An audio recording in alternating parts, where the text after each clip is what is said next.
Hi, good evening and welcome to an MUWSC Podcast number 68. Tonight, I'm joined by Shane and Matt. Evening both. You both okay? Yeah, good. Thanks, Marc. How you doing? Yeah, not bad. Thanks, Matt. You? I've already asked you. Shane, you all right? Yeah, I'm all good, mate. I'm all good. Good. Tonight, we're going to be talking about the season. We can actually all go back to watch the women play. I know it's there. But before we do, I want to publicly say thanks to Shane, primarily, but also Debs, for everything you've done behind the scenes with the tickets. I know it was a pain. I know it was, you were stressing over it. But seriously, both you and Debs, Shane, thanks for everything you've done, for getting my season tickets and all that. So thank you. It was worth it. Put it that way. It was all worth it. Yeah. Evening, Debs. Evening, Karen. And yes, Viva Ronaldo. She's not stopped singing it since it was announced, and it's there. And won't stop until at least this time next week. No, she'll stop on Friday for a couple of hours, and then carry it on. I don't know. I reckon we just go to the game with it as well. I was looking last night. Shane, and you were part of the conversation. I was looking last night for a Ronaldo cutout.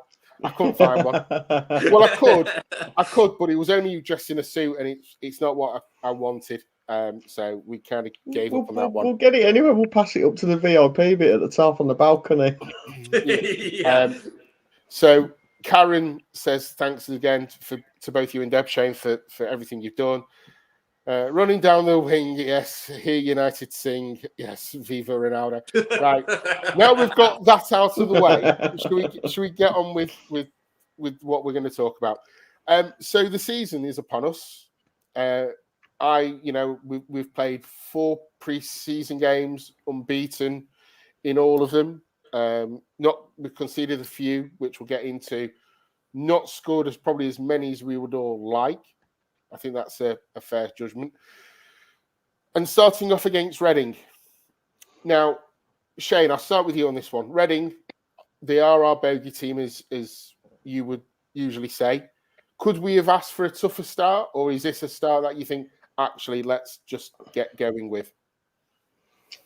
Yeah, I mean, look, the last 2 seasons we've started with City and Chelsea, so I don't want to say it's an easier tie because I don't think it is, given how we've been against Reading, since our existence. But I think if there's as good a tie to play at the start, it's that one. And in some respects, it's almost like full circle because first competitive game we played in our first ever season was against Reading as well. So, yeah. Yeah, just before I come to you, Matt, Deb said, big credit to you, Shane, for even understanding what the ticketing department was telling us. There is complications around it, and if we get any time, we'll try and simplify it all a bit later.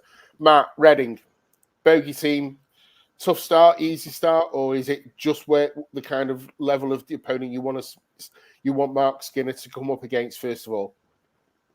Yeah, I was looking at our record against them earlier on while I was doing my match preview, and we've got 2 wins each, lost 2. Of course, Casey cited the defeat against them last season as the result that probably cost us Champions League.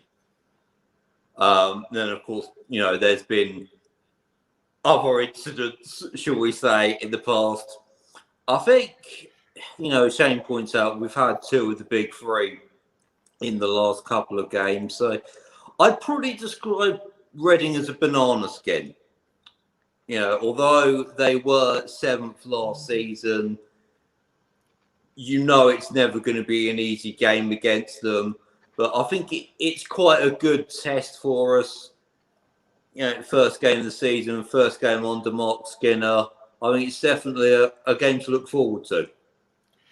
Yeah, in Deborah's put in the comments, Reading are a tough team. We have to be ready to play and be physical. I want to talk about some of the outgoings because I've not really had the opportunity to talk about them on the podcast because I've not done it for a while. The outgoings, we've lost Amy Turner, we've lost Jess, Abby Mack, to name 3 of the biggest ones. And then we've recruited Hannah Blundell's come in for LJ, Aoife Mannion, Vilda Boa Risa, easy for me to say, Martha Thomas. Do you see the defenders that we brought in, Matt? I'll start with you on this one. Do you see the defenders we brought in as good as what we've lost, or maybe an upgrade in some ways? Yeah, I think we were all saying in the summer that we probably needed an old fullback, and we were a little bit short in that area. And I think Hannah Blundell is a very good acquisition in that area. I don't think any of us were too surprised that Abby Mack left. In all honesty, I think when she went out on loan last season, that was a sign that she clearly wasn't in the plans long term. Obviously, I think the one that we were really all disappointed to see go was Amy. I did wonder if that might happen. Once it was announced that Angarad was going over to America, I believe that was in January, not long after they'd announced their engagement. So I did wonder if Amy would end up following her over there, which is, of course, now what's happened, albeit at different clubs. I think with Aoife Mannion, obviously it didn't quite happen for her at City, but she was very good at Birmingham. Of course, she would have worked with Marc at Birmingham. I believe they would have been there at the same time. So, they will have worked together before. So she will know what he expects of his teams. And similarly, he will know what kind of player she is. From what I've seen in the pre-season games, she's looked really good. Really looking forward to seeing how she strikes up a partnership with Millie. Yeah. Just coming into a few comments. Good evening, Ref. Good evening, John Neville. Deborah says, defenders are an upgrade. Midfield has been upgraded. Backup keeper is an upgrade. Up front, nope. And Karen says, Mannion looks solid and Blundell looks exciting going forward.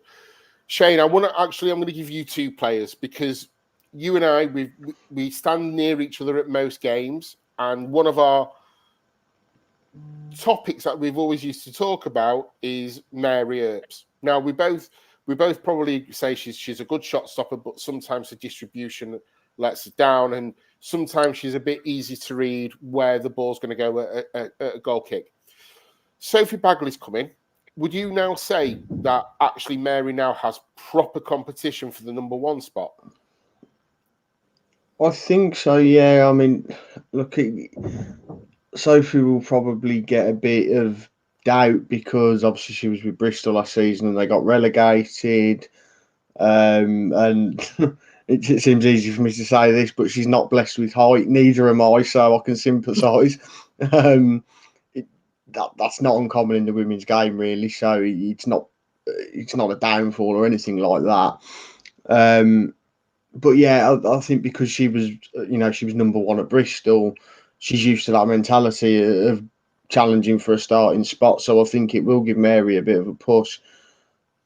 In terms of Mary, I think you rightly said about distribution and how much of a topic that is that we've talked about. What it looks like from pre-season is Marc's going to possibly wants them to try and play out from the back a little bit more. So often in the past, we've got these goal kicks and it will more often than not be lumped out to the left wing. And half the time it's going out for a throw-in.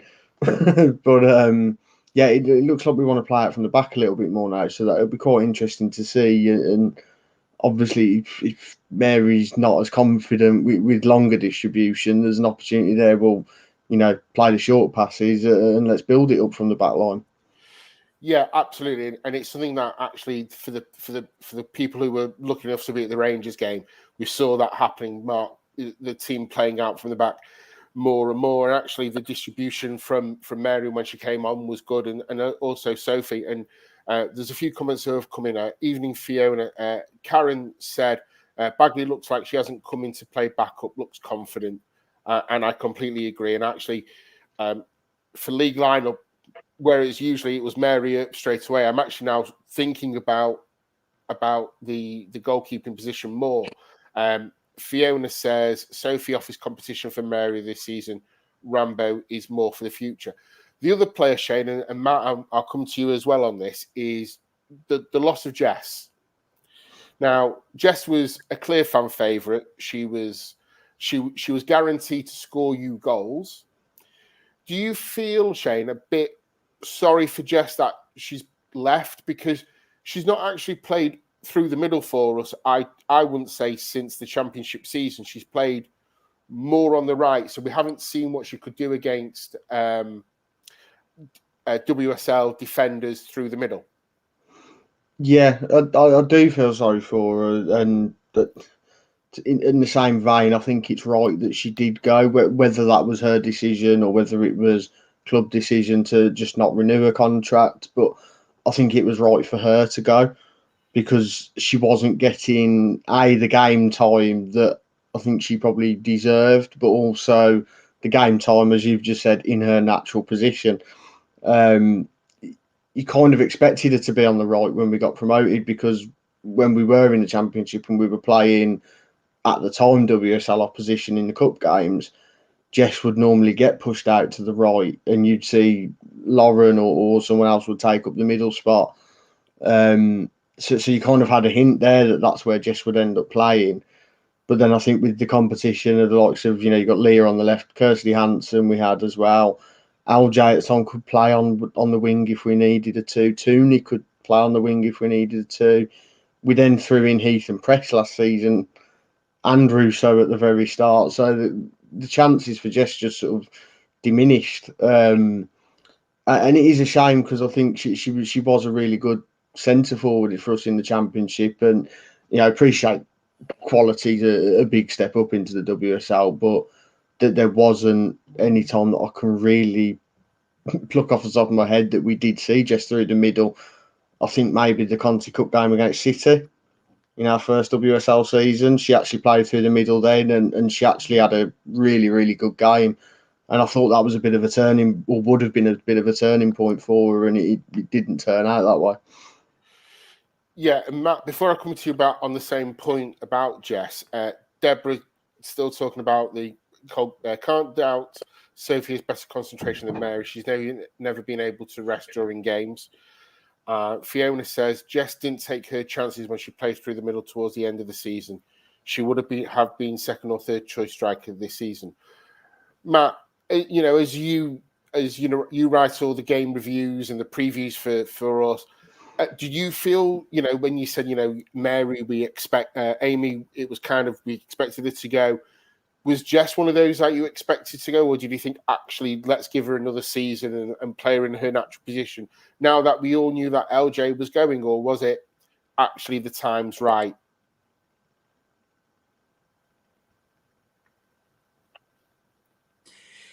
Yeah, I think the time was probably right, in all honesty. I know at one point we all said a lot of times on watch-alongs and fan cams last season, particularly Jake, that we all wanted to see Jess through the middle a lot more because it is her natural position.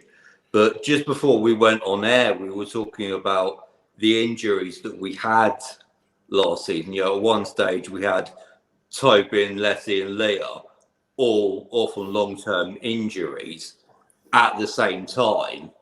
And yet, despite that, Jess still wasn't getting her chances through the middle. So if that's still not happening when, you've got an entire forward line's worth of players not available for the foreseeable, one of which has now left the club, then I think that suggests that if she wasn't going to get her chances then she probably wasn't. And particularly, now that Letty is back, I think Jess's chances were still going to be very limited. So it was a shame to see her go, and I'm sure Nat particularly was gutted to see her go. But I think it was probably for the best for Jess for her to move on, in all honesty. I mean, it's definitely a tough one because, one of the things that, I was saying during the watch-alongs is when Jess used to come on for half an hour, whatever it may be, is put her through she came on, she went on to the right, put her through the middle for 10 minutes, 15 minutes. You see what she can do, but it never materialised. And yeah, I agree in parts with what both of you said, in the fact that it was probably the right time, but the loss of LJ. Okay, so let me ask you the question, both of you. Do you still think we're both short up front, striker-wise, this season? Shane? Without injuries, I'm leaning towards saying no, but that's obviously big caveat on that. It only takes one injury and all of a sudden that answer changes. I think in terms of a forward line, we are missing. I'd have probably liked to have got a right winger, of Leah's sort of calibre.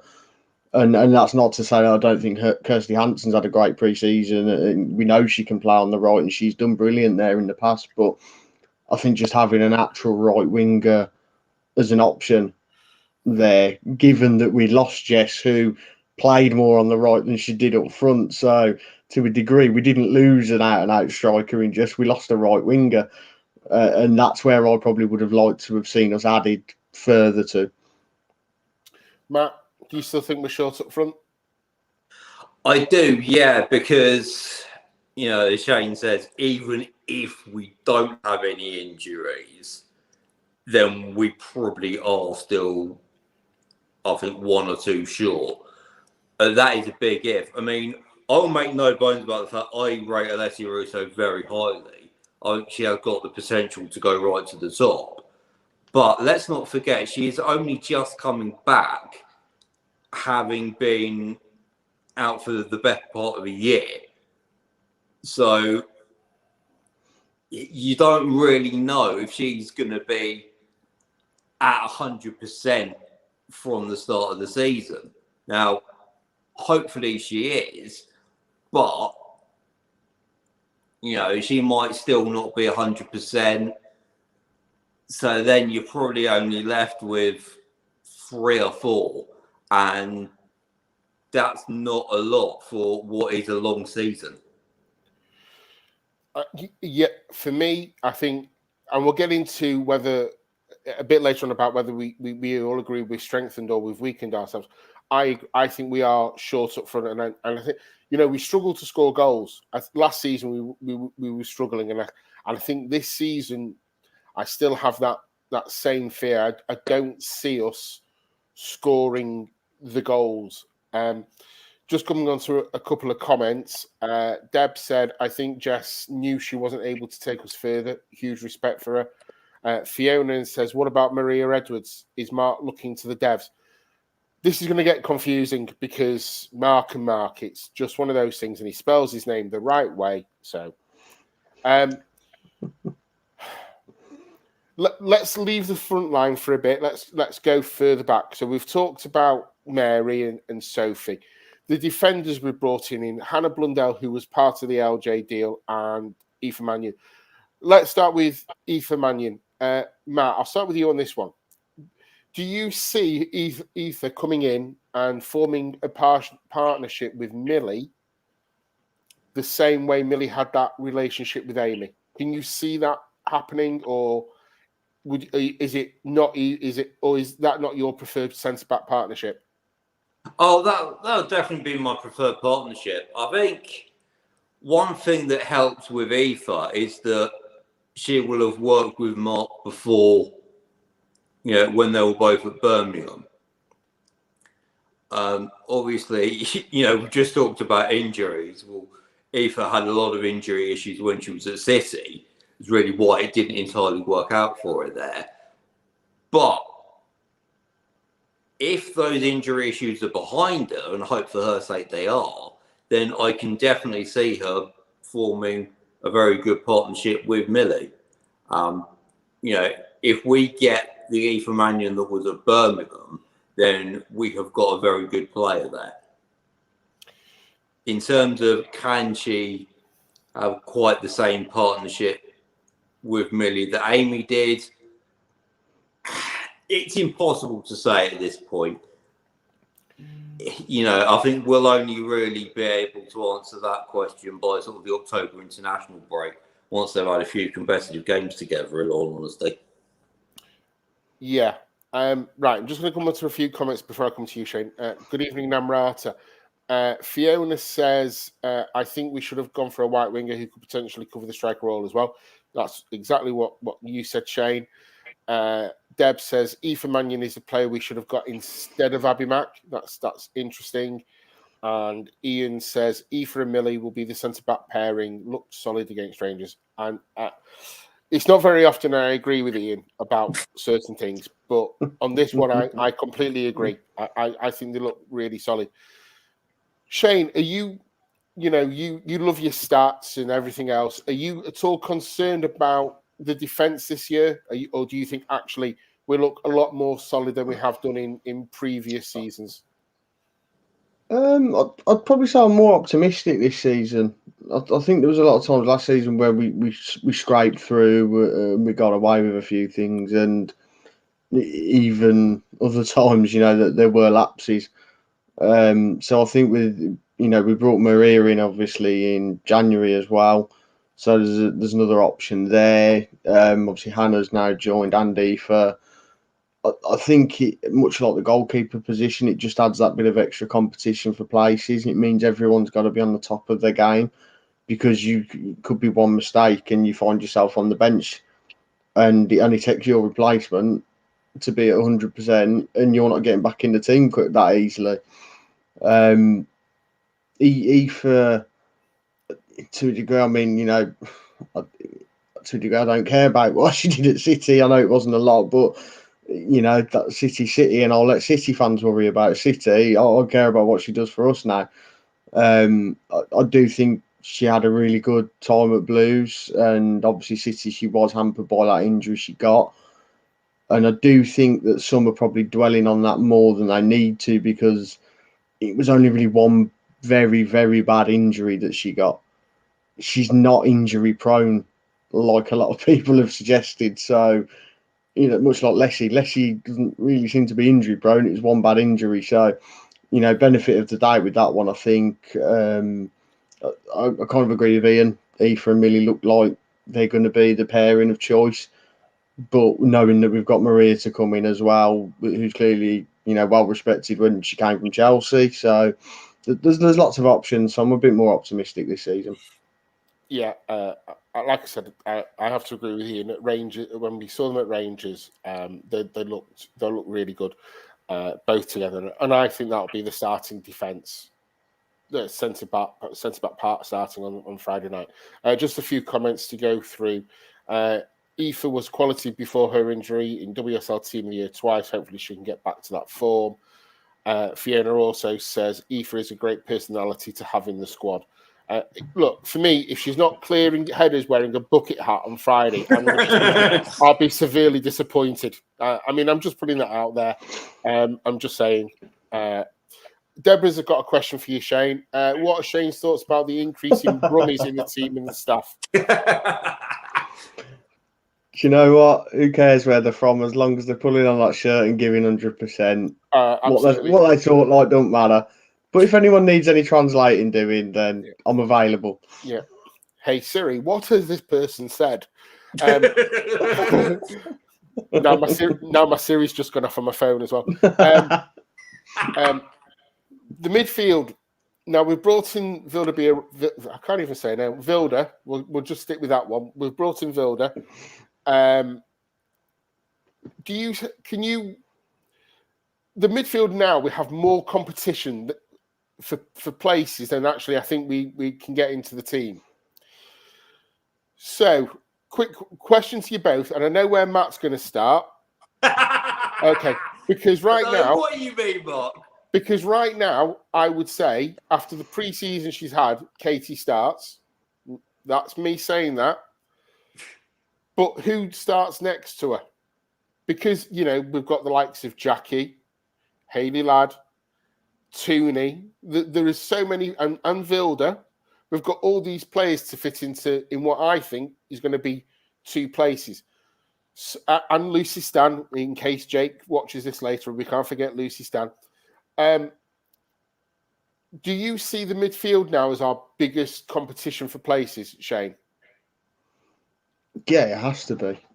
I mean, I can't quite work out whether Marc's going to carry on with the same formation that we've been playing, since we started, that 4-2-3-1 sort of style. But, you've just reeled off about 6-7 players there that could all be competing for 2, maximum 3 places. So there's going to be a lot of competition, but we've also got a lot of depth as well. So it does give us the opportunity to change things up if we need to. A lot of times last season, it didn't look like we had a plan B. And I think with the options we've now got, we could have a plan B and plan C and plan D if we need one. Come on, Matt. Let's have the KT. Yeah, I mean, just picking up on Captain's corner, here we go. Yeah. One criticism that we all had a lot over the last couple of seasons is, how predictable we were in terms of the lineup. I mean, on one side, I can't remember if it was last season or the season before, there was something like 5 games in a row where we named exactly the same team. And, even we could all guess what the lineup was going to be. And I mean, if we can, as fans can work it out, you can bet any money you like that the opposition managers will do. But having that depth in the midfield means that, we can rotate if we will need to. We don't need to necessarily play exactly the same way against everybody because, let's face it, with modern football, not every team plays the same way. We will need to, rotate and mix things around a bit. Maybe one game, we might need one midfielder that's more defensive, 2 that are more attacking. Another game, we might need 2 more defensive. And we now have a much better ability to do that. And yes, seeing as you prompted me, I will mention the fact that Katie has been on brilliant form in pre-season. I mean, look, we all know she didn't have a great season last season. Even I have to say that. Look, she started off well first couple of games. She got player of the match against Chelsea, scored against Birmingham. Then she got COVID, and that's whether it was that or whatever it was, she was never quite the same player again after that. But, Marc has made it clear that, there's never been any question of whether she's going to remain the captain, which sometimes happens when a new manager comes in, their own ideas. That's never been questioned.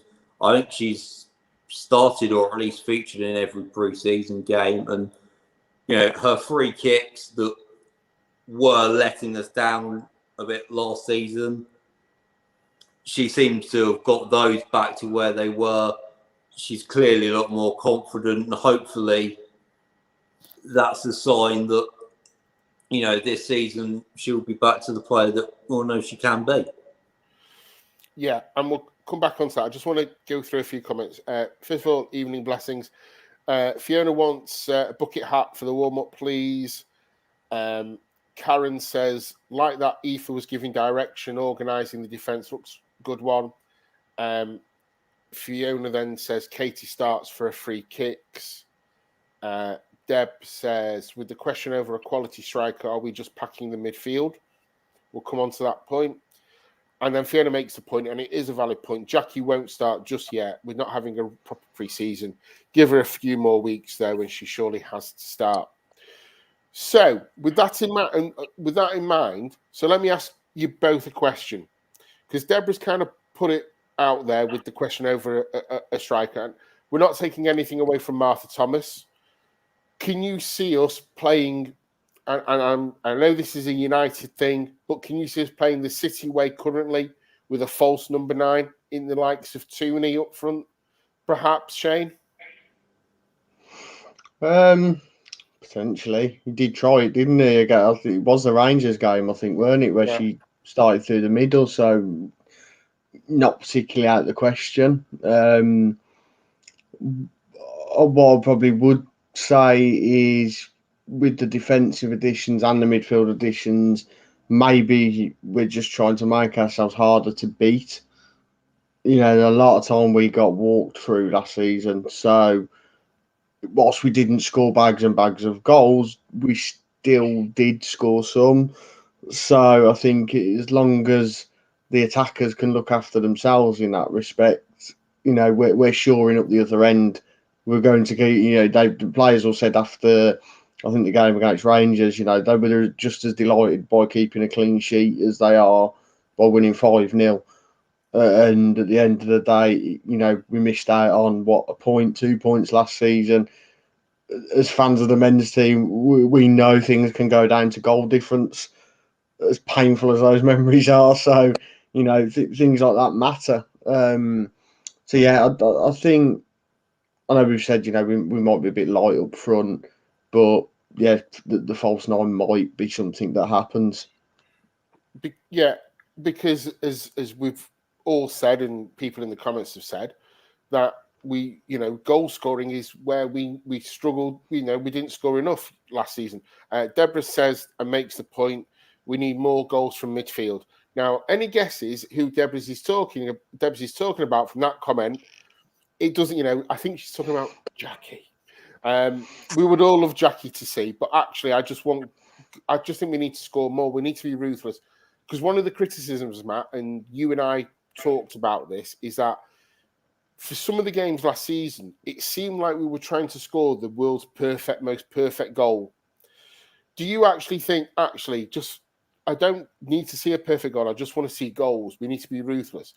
So for that, Matt, do you think actually we don't need to play a false number 9? We've got a number 9 in Martha Thomas, and once Leslie gets more fit, get game time, then we actually have 2 proper number 9s.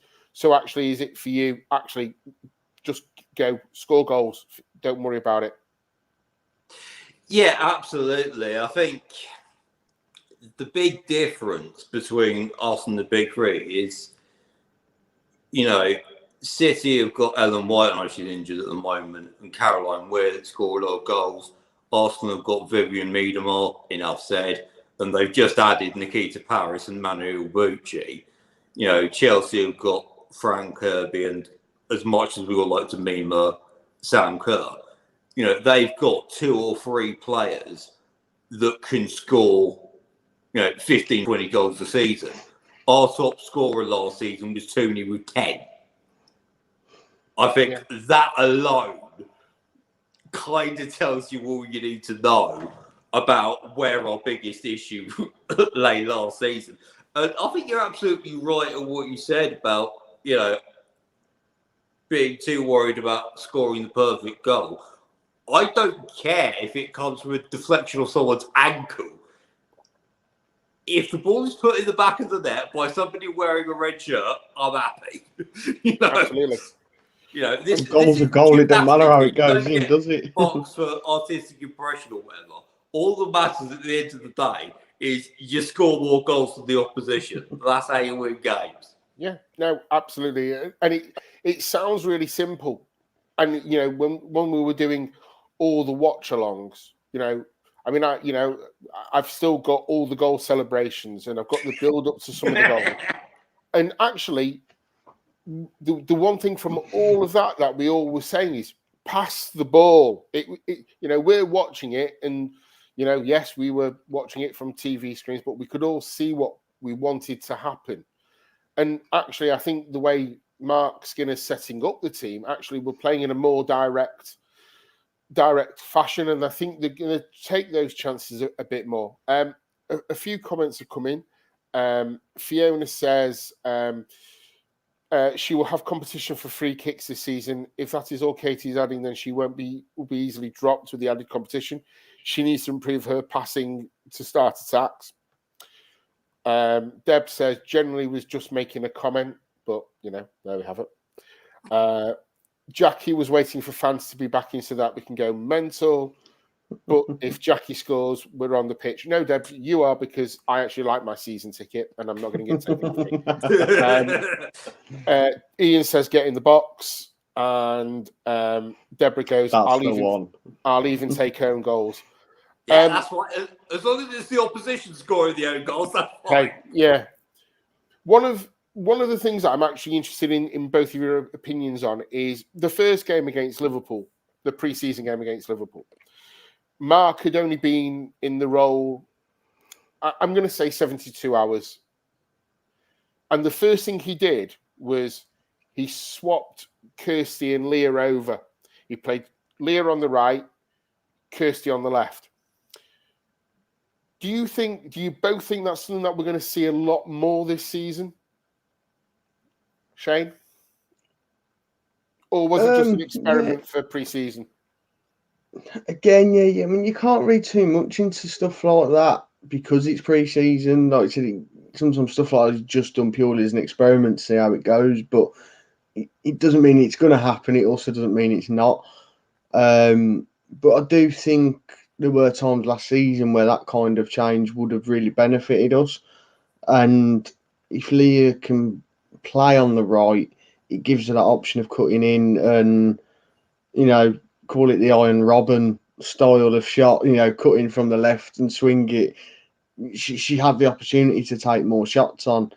How many times over the years now have we seen Leah? She gets all the way to the ball and puts a cross in the box. No one's there to meet it. She doesn't always have to do that. There was also times where she'll cut in from the left and her right foot's not the best, shall we just say.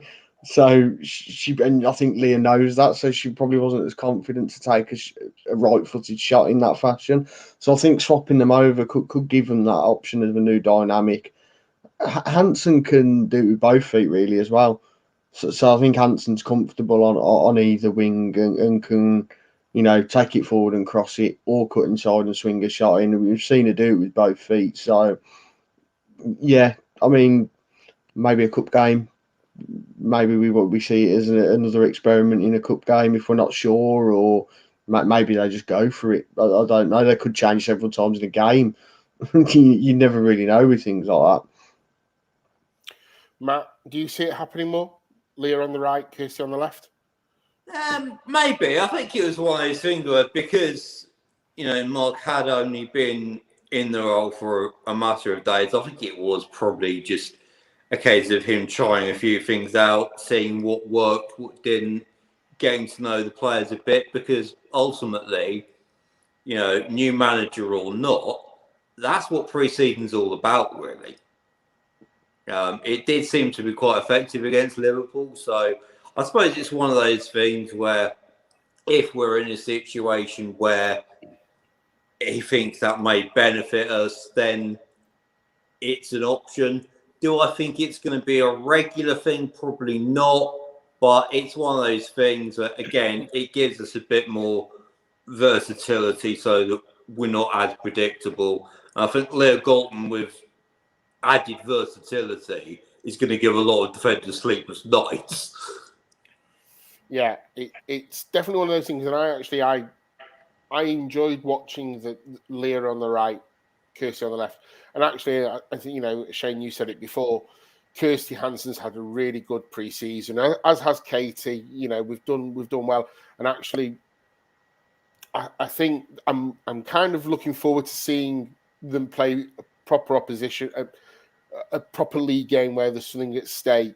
But we'll come on to Reading in just a sec. Fiona says about Jackie scoring or a player falling onto the ball and getting it into the net, that'll work for her. Deborah says Leah's far more effective on the left. Hansen can play either side. And also Fiona says players swapping wings during games can unsettle the opposition. Let's briefly talk about Friday night. Do you both... obviously, I know you both want to win. That goes without saying. So let's start with you, Matt. You may want to win. Do you expect to win, though? Yeah, I think we will. I think everything that I've seen from pre-season, everything that I've heard from Marc Skinner makes me optimistic. And also, how many times did we feel last season that things might have been a bit different? If we'd have been there, spurring the players on, like particularly the City game when we came back from 2-0 down and being thoroughly outplayed to draw, and we were all saying, had we been there, could that have given us that last little edge to complete the comeback, which very nearly happened anyway. So I think, when you throw that into the mix, it's going to be a big occasion in front of the Sky cameras. I think all of that is really going to give our players a real boost. And yeah, I'm cautiously optimistic given our history with Reading. But yeah, I think we've got every chance of getting a good result. Yeah. Few comments. Fiona says, players, I've already done that one. Friday night under the lights. For a first game, Shane, you and I had a joke about it, but you and I both said jokingly, "Oh, will be the first game on the Friday night." Yes, that'll be. And hey, we're right. Ian says we need to be up for this physicality that Reading will bring. Shane, I know you want to win. We all want to win. Do you expect it though, or what? That badge right there demands winning. Oh, okay. So yes, I expect to win. Okay. I don't care who we're playing. I expect to win. Okay, fair point. I'm going to say that for me. Now, I was on a podcast yesterday with a guy who does a podcast called England is Burning, and I actually said, yeah, I expect to win. I said, but there's a part of me that's maybe a little bit sadistic and a little bit twisted, but I want to see us go a goal down to see what this team is now made of. I'm just saying. I said I still wanted to win. I just want to see the mentality, because last season I think when we went a goal down, it's one of the criticisms that even Casey said, the heads dropped, and I just want to see what would happen. It's the first I'm game. not sure I want to see it in the first game though. No, I would rather see it. But wouldn't you rather see it in the first game rather than against Chelsea or Arsenal or City? That's a fair point. Thank you. That's all I'm saying. Fiona says a last-minute winner for Shane. Listen, the 83rd minute last season was bad enough. Yeah. And then don't be surprised that Marc, me, is a sadist. He's married to me. Now, she said that. Said that. No, I know, exactly. Can I just have that on record? I never said that. That was said by my wife. Thank you. It's going to be a tough game. We all know that. And I'm not going to go into giving you starting 11 because league lineup is going to start on Friday, and I'm still thinking. But you expect Aoife to start, both of you presume? Yeah. And I presume Hannah starts as well at right back, possibly. Matt's nodding. Shane's 60-40 in her favour at the moment, but right. Yeah, I'm not settled on that yet. So the big question is, the midfield is just going to be a game of guess who. Do you expect Martha Thomas to start up front, or are we going to play a false number 9? I expect to start. Okay. Matt?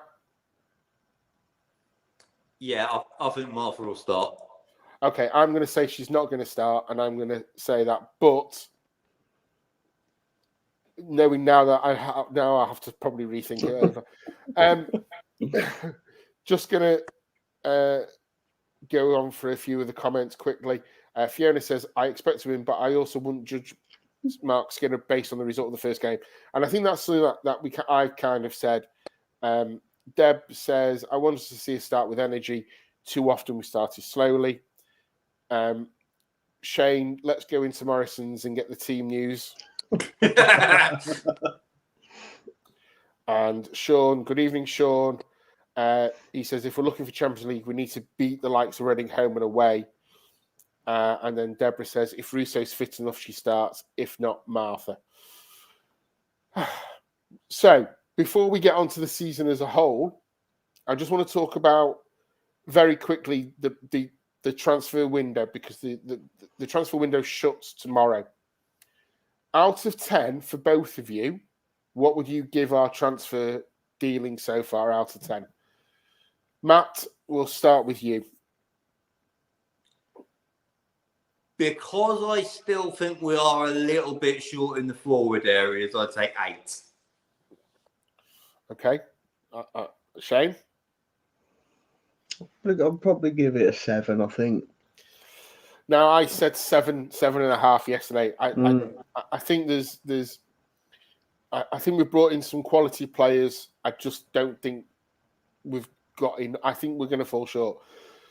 But we've got well, I would say the first 3 games for me.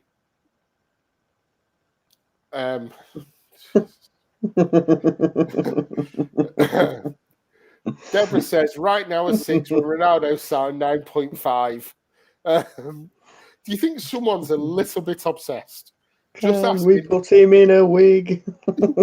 I actually, do you know something? I was actually doing a Photoshop of it.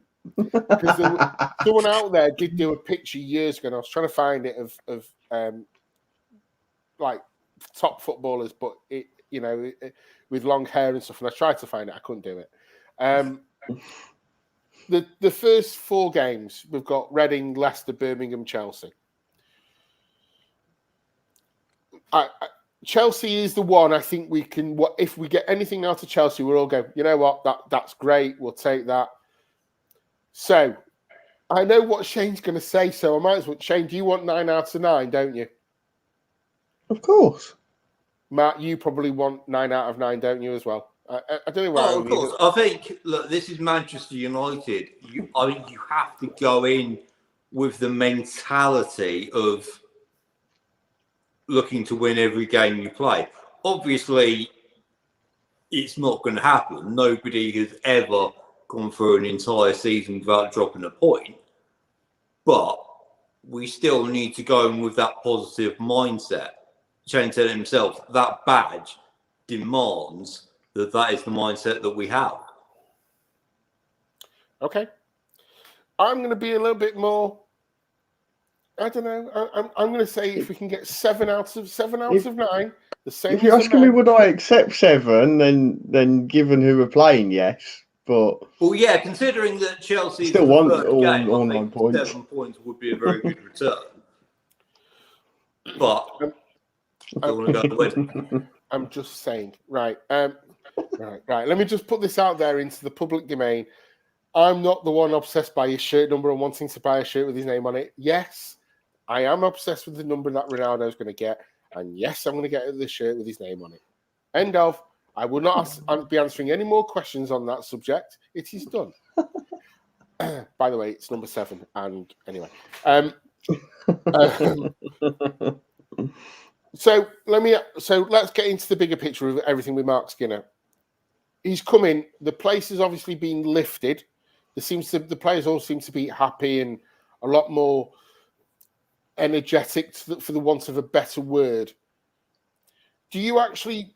Shane, we'll start with you, and Matt, I'll ask you the same question. Do you actually think, Shane, that Marc Skinner's kind of got a free ride up until maybe the January transfer window, where we can't really judge him because the players that have been brought in it's well documented that these are Casey's choices.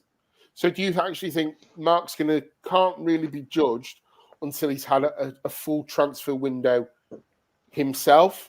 Or are you looking at another way? I think he probably gets a little bit of leeway. However, if you're a good manager, to a degree, it doesn't matter who the players are you've got to play with. You'll find a way to manage those players. You've got to assess what those players can do, find a system that they all fit into, or there's 11 on the pitch that fit into a system. That's where you see how good a manager is.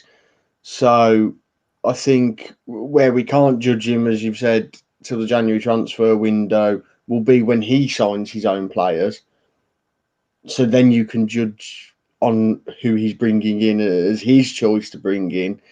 But I don't think you can't not judge him on what he can do with the squad that we've got just because he didn't necessarily pick the players. he would have been well aware of the players coming in probably by the time he signed to join us anyway. So if he had doubts over those players, he wouldn't have signed. So he's got to be confident in his own ability to at least just come into a squad that he hasn't had an overall say-so in, but still thinks, I can go and manage that team. Yeah, fair point. Matt?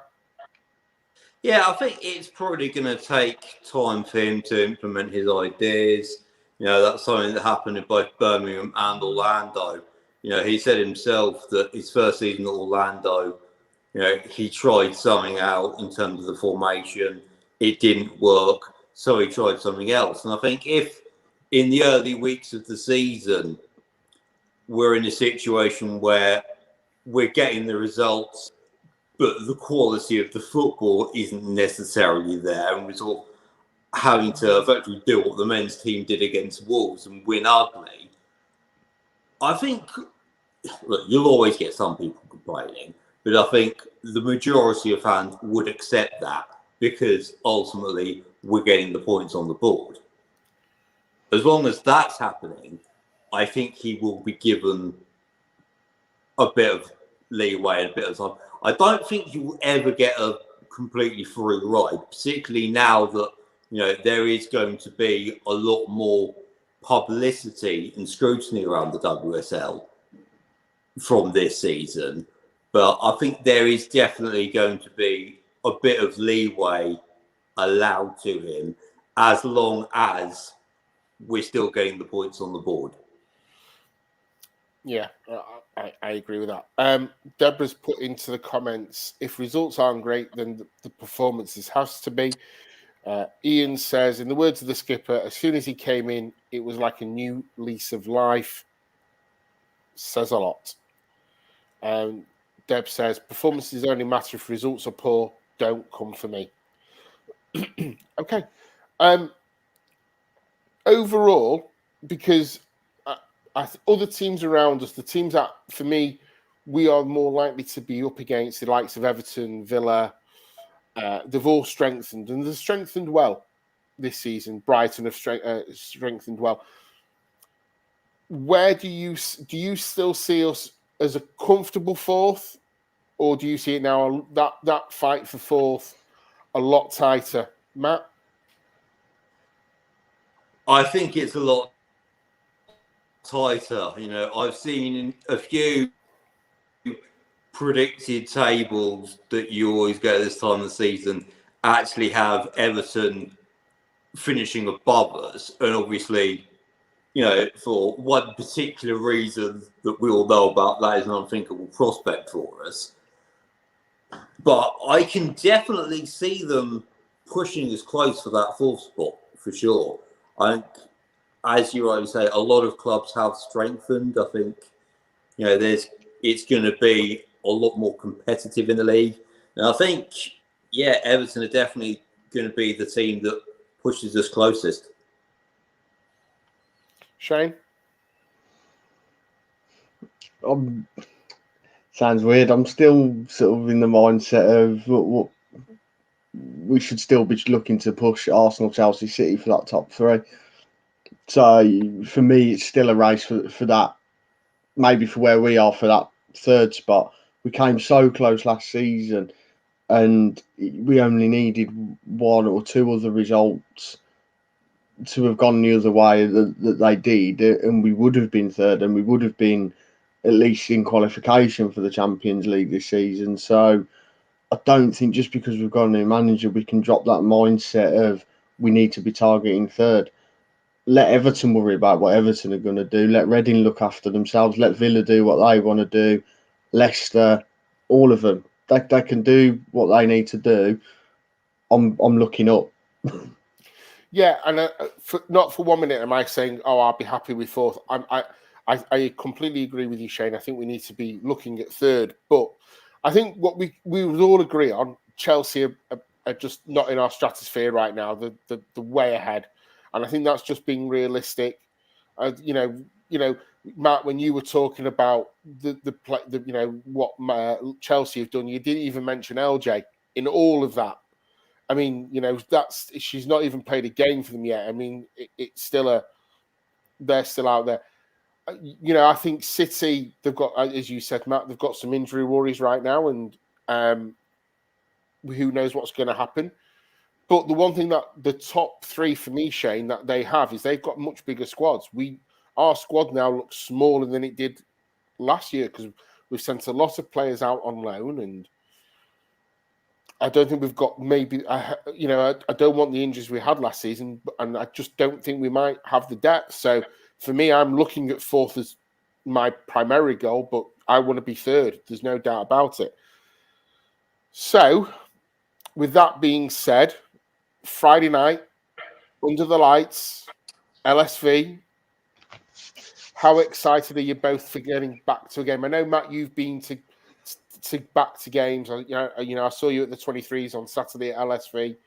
How excited are you back to actually watch the women's team? Off the scale.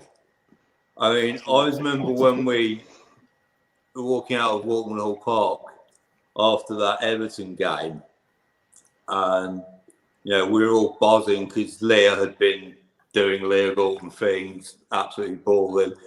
We were all buzzing. I don't think any of us could have imagined in our worst nightmares that it would be 19 months on before we would get back to a game. And yeah, I have been back to quite a few games over the last couple of months, which has been great.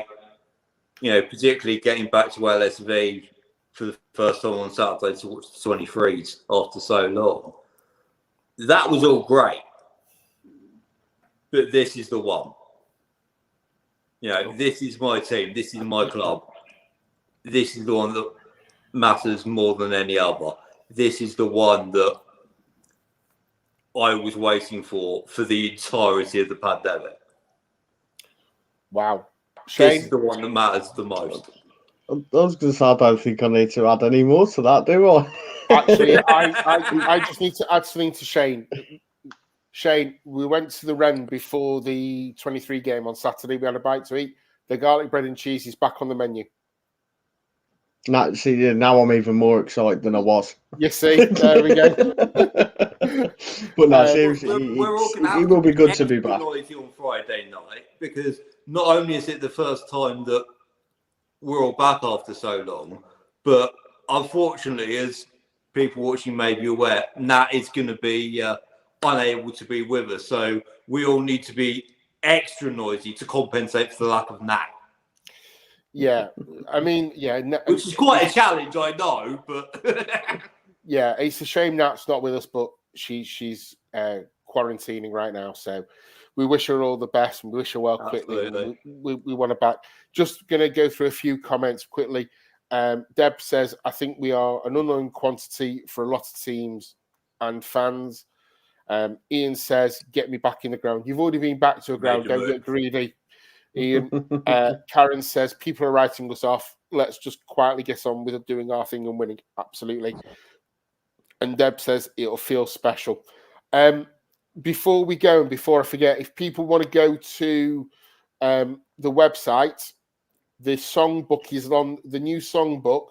Well, not the new songbook. The songbook is on there for this season. You can download it, get to know the songs for Friday night. Because as Matt said, we're going to be loud. We'll also send out a tweet so people can pick it up. I'm actually looking forward to it. I really am. I think, getting all of us back together. I know some of us are getting down to LSV a little bit earlier on Friday just to meet up and see each other. Cheesy garlic bread. Yes, and eat cheesy garlic bread. Sorry, just let me answer a few questions here. Me, greedy, wait till I get in the red. Ian, I'm not doing this one. Did you check if the undesirable condiments were on the menu, Mark? Or No, because this is woohoo! Get learning the songs, everyone. Okay, it's table service now. You don't actually have to go to the bar; they come to you. It's a very posh now in the Red. It's very interesting. It's nice. And if they did have compliments, I would be throwing Ian out anyway. And I think we all know that. Because it's wrong. The Wren. I know Deborah says the Wren have banned that vileness. Which 5-star rating on TripAdvisor. Then absolutely. It does feel special Friday night. It does feel like there's going to be a lot of tension. Before we go, Shane, do you want to briefly explain what's going on with the ticketing situation now? Because it has changed. Yes. So, what through talking to the club, Deb and I were able to establish was that basically Lee Sports Village had made what was apparently a last-minute change to how they were going to manage the seating. So basically, there's going to be a section of seating that's covered in the West Stand where we all sit. And because of that and the new ticketing system that Lee are using, the club then had to come up with a solution to being able to manage the numbers going through each of the turnstiles. So that's why we've ended up now for this season that the West Stand will be split into a north and south area where season ticket holders will all be allocated to the south end of the West Stand and match ticket goers will be in the north end of that stand. Yeah, and can I just say, I don't know whether anyone there from United is watching this. I do like the colour of the season ticket on your phone. It does stand out. Yeah, I do. I like it. that. I like that it's a little bit different as well to the membership and obviously Old Trafford match tickets. Yeah, and it just going back to Ian, and we'll have this conversation until Friday with Ian. They never had it. Well, if they never had it, it's definitely good on them. Yeah, good on them. Deb has also said request as well to leave the players alone and not ask for autographs and selfies.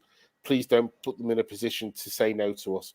It's a difficult. It's a, we're still living in a COVID world and whatever else. And yeah, it feels a little bit special. And Friday night, it's 72 hours away from us. And hey, we'll be celebrating one way or another, whether we win or draw. I'm not going to say the other word. We'll be celebrating one way, and then it's back to a normal. So I want to thank both of you for coming on. Thanks, Pleasure. Shane. Thanks, Matt. Thanks for everyone who's watching. We're not sure when we're going to be on again with another podcast because there's games coming thick and fast for both men and women. So we'll be back. Keep a lookout on the socials for us. And as Deborah says before Friday night, bring it on. Take care. And I hope to see everyone on Friday night. Come up to us, have a laugh. We've got songbooks. There'll be some merch on sale. I'm doing all the plugs now because I'll be forgetting by Friday night. Plus member badges as well. Yeah, we'll have memberships and the whole lot. So come and join us. We'll have a proper laugh, and it'll be. There might even be some Vimto sweets. Maybe Shane's now definitely thinking, "Yep, I'm sorted." This is what booked the whole day off work. This is just for things like that. And Jaffa cakes. There's always going to be a Jaffa cake around. Oh. Just not them pineapple ones. Not them horrible pineapple ones. No. Just keep it normal. Some things don't need to be messed with. No. I think they're the normal ones. Definitely the normal ones. Deb says, night, Ian, night, Sean. And Fiona also says, guys, don't forget membership available on the website. If you forgot the website, it's there. And take care. Thanks for watching. See you all soon. Bye. Cheers.